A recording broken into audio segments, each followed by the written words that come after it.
जो amount transfer होता है वो उसका जो मिनिमम अमाउंट है, मिनिमम लिमिट है, वो क्या है, ₹2 लाख। दैट मीन्स 2 लाख के नीचे आप आरटीजीएस के थ्रू ट्रांसफर नहीं कर सकते, 2 लाख से ऊपर होना पड़ेगा। ठीक है, ये तो हमने ऑलरेडी डिस्कस किया ही है। तो ये स्टेटमेंट क्या होगा, करेक्ट होगा, क्योंकि जो आरटीजीएस का मिनिमम लिमिट है वो 2 लाख है। There is an upper limit on the transaction amount in RTGS. ठीक है, स्टेटमेंट 2 ने बोला कि आरटीजीएस में जब आप ट्रांसफर करोगे आपके बैंक अकाउंट से किसी के बैंक अकाउंट तक, तो उसका एक अपर लिमिट है। मान लो आप 1 करोड़ से ज्यादा ट्रांसफर नहीं कर सकते। ठीक है, तो ऐसा कोई बात नहीं हमने नहीं सीखी थी। ठीक है, क्योंकि आरटीजीएस में कोई अपर लिमिट होता ही नहीं, आप जितना अमाउंट कर सकते हो वो ट्रांसफर कर सकते हैं। ठीक है, तो इसमें आरटीजीएस में अपर लिमिट नहीं है।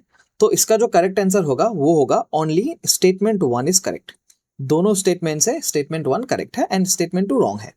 ठीक है, उसके बाद unified payment interface UPI was developed by which organization and in which year। ठीक है, जो यूपीआई डेवलप किया गया था वो कौन सी ऑर्गेनाइजेशंस ने डेवलप किए थे और किस साल इसको डेवलप किया गया था। तो इसका जो आंसर होगा वो होगा national payment corporation of India 2016, जो एनपीसीआई है। ठीक है, ये एक बॉडी है, स्टेट्यूटरी बॉडी है। तो ये जो बॉडी स्टैब्लिश किया गया था बाय द गवर्नमेंट, इन्होंने क्या किया था, यूपीआई को इंट्रोड्यूस किया था। ठीक है, उसके बाद What is the daily standard transaction limit for UPI payment as specified in the book। Actually ये एमसीक्यू का पार्ट नहीं है, इसको काट सकते हो आप। ठीक है, डायरेक्ट ऐसा क्वेश्चन आएगा, what is the daily standard transaction limit for UPI payment. ठीक है, आप जब यूपीआई पेमेंट करोगे, या कि आप आजकल जो देखते हो कि मोबाइल में यूपीआई पेमेंट होता है through different apps like phone पे, गूगल पे, पेटीएम। ठीक ठीक है, उसमें जो डेली का आपका लिमिट है वो कितना है, ₹1 लाख। ठीक है, ₹1 लाख। उसके बाद यहाँ पे क्वेश्चन में बोला गया, under the reserve bank of India 2 factor authentication rule for the UPI what does the second factor consist of. यहाँ पे बोला कि आरबीआई का जो गाइडलाइन है वहां पे यूपीआई पेमेंट करने के लिए आपको 2 फैक्टर ऑथेंटिकेशन रूल होना चाहिए। ठीक है, उसमें सेकेंड फैक्टर क्या है। अब देखो, जैसे 2 फैक्टर ऑथेंटिकेशन रूल क्या है, मतलब 2 फैक्टर आपको सिक्योरिटी पिन डालना होगा या फिर सिक्योरिटी कुछ भी जो मेजर्स है आपको फिलअप करना होगा। ठीक है, मान लो जैसे आपको व्हाट्सएप खोलना है। ठीक है, तो पहले आप क्या करोगे, आपके डिवाइस में जो भी पिन होगा उसको आप एंटर करोगे। ठीक है, उसके बाद व्हाट्सएप को जो आइकॉन है वो आप एक प्रेस करोगे, क्लिक करोगे। उसके बाद अगर किसी के डिवाइस में ऐप के भी लॉक होते हैं, जैसे आजकल ऐप लॉक होते हैं। ठीक है, तो व्हाट्सएप ओपन करने के लिए भी दूसरा और एक पिन चाहिए। तो ये हो गया 2 फैक्टर ऑथेंटिकेशन, ये एग्जाम्पल की तरह आप देख सकते हो। ठीक है, तो आपको व्हाट्सएप खोलने के लिए 2 पिन डालना होगा, एक पिन तो मोबाइल का होगा और एक पिन खुद व्हाट्सएप का होगा। तो ऐसे ही जब आप यूपीआई के थ्रू ट्रांसफर करोगे या फिर यूपीआई पेमेंट करोगे, तब भी आपको 2 फैक्टर ऑथेंटिकेशन रूल लगना पड़ेगा। ठीक है, एक क्या है, फर्स्ट फैक्टर क्या है कि आपका जो मोबाइल डिवाइस है उसमें जो भी आपका सिम नंबर होगा वो सिम नंबर आपके बैंक अकाउंट के थ्रू लिंक होना चाहिए। अगर बैंक अकाउंट के थ्रू लिंक नहीं होगा तो आप ट्रांसफर नहीं कर सकते। ठीक है, तो आपका जो सिम नंबर है वो बैंक अकाउंट के थ्रू मस्ट भी होना चाहिए, लिंक होना चाहिए। ठीक है, तो ये हो गया आपका फर्स्ट फैक्टर ऑथेंटिकेशन रूल। उसके बाद सेकेंड फैक्टर क्या है, मान लो आपका सिम अकाउंट के थ्रू लिंक है, फिर भी आप पेमेंट नहीं कर सकते। क्यों, क्योंकि जो भी यूपीआई ऐप के थ्रू आप पेमेंट करना चाहते हैं लाइक फोन पे, गूगल पे, पेटीएम, उसमें क्या होगा, जब आप अकाउंट पे क्लिक करोगे, ट्रांसफर में क्लिक करोगे, तो वहां पे सेकंड ऑप्शन आएगा यूपीआई पिन। ये 4 डिजिट का होता है या फिर 6 डिजिट का होता है। ठीक है, यूपीआई पिन आपको डालना पड़ेगा। यूपीआई पिन के अलावा आप कुछ नहीं डाल सकते वहां पे। ठीक है, वहां पे एक पिन आएगा, वो डालने के बाद ही आपका जो पेमेंट है वो ट्रांसफर्ड होगा। ठीक है, तो यहाँ पे यूपीआई पेमेंट करने के लिए 2 फैक्टर ऑथेंटिकेशन होना जरूरी है। पहला क्या है, आपको जो मोबाइल नंबर है बैंक के थ्रू लिंक होना चाहिए, और दूसरा क्या है, आपका यूपीआई पिन। ठीक है, ये 2 फैक्टर जब सेटिस्फाई होगा तब ही आप पेमेंट कर सकते हो थ्रू द यूपीआई। तो यहाँ पे जो करेक्ट आंसर होगा वो होगा द यूपीआई पिन। अगर क्वेश्चन में पूछे फर्स्ट फैक्टर क्या है, तो ये वाला होगा, पहला वाला ऑप्शन होगा, linking the mobile number to the bank. And second factor बोला क्योंकि, तो यहाँ पे करेक्ट आंसर होगा the UPI pin.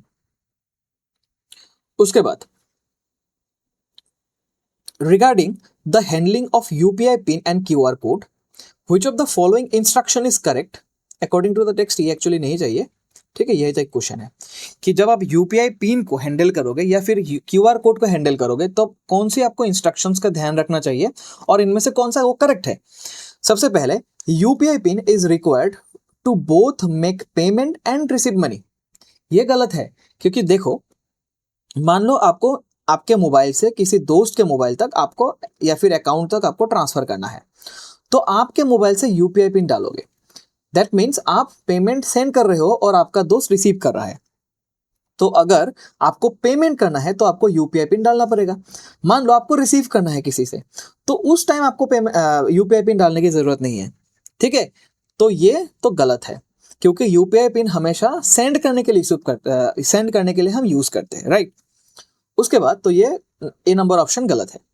QR code should be scanned carefully to receive money.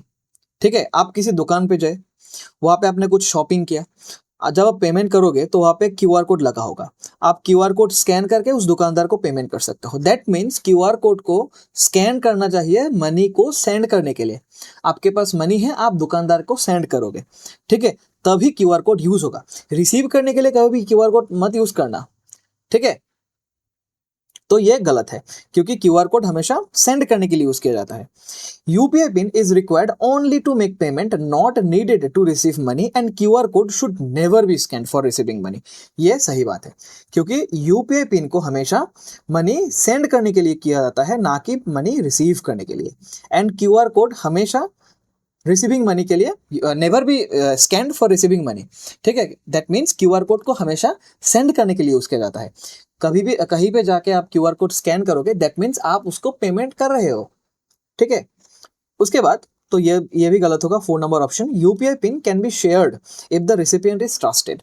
देखो, कोई भी पर्सन हो, ट्रस्टेड हो, नॉन ट्रस्टेड हो, आप किसी भी टाइम किसी भी प्लेस पे अपना जो खुद का जो यूपीआई पिन है वो आप किसी के थ्रू शेयर नहीं करोगे, ठीक है। तो इसका जो करेक्ट आंसर होगा वो कौन सा होगा, सी होगा, ठीक है। उसके बाद देखो, national electronic fund transfer is characterised through which of the following. NEFT जिसको बोलते हैं, हमने ऑलरेडी इसके बारे में डिस्कस किया।